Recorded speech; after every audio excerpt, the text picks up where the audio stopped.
Nagtumba ng ilang mga poste ng kuryente sa Marilao, Bulacan kaninang hating gabi. Nasa frontline ng balitang yan si Mon Gualvez live mula sa Marilao para sa update. Mon, kamusta na ang sitwasyon dyan?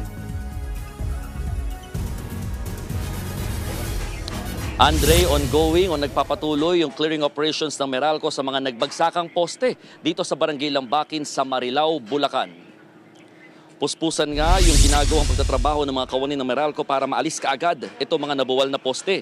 Inuna muna nilang putulin yung mga kabling nakasabit para mabawasan daw yung bigat ng mga poste. Sunod ay mag-uukay naman sa lugar para sa pagtatayuan ng mga bagong poste habang tuluyang inaalis yung mga napinsala na.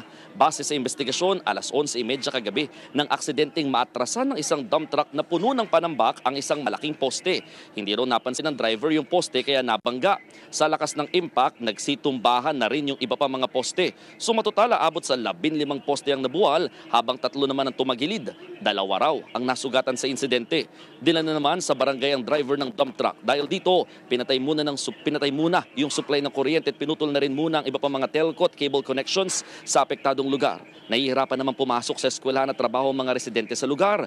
Bagamat pinapayagan pa rin naman ang pagdaan dito ng mga tao, off-limits muna ito sa mga motorista kaya talagang mahaba-habang lakaran muna ang kailangan tiisin ng mga residente. Narito ang pahayag ng ilan sa mga nakausap natin. Dahil po sa nagmamadali sa mga trabaho nila, hindi na po namin sila napigil.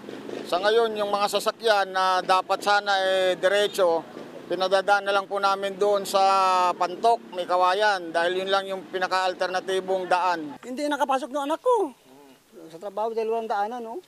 Paano makadaan dito? Ito, nag-bike lang, maglakad-lakad. Hindi rin pwede makadalang sakyan kasi hindi pwede. Oo, pamalingki nga, mahirapan, no? Si palingki sa baba ngayon dyan. Paano ka pamalingki?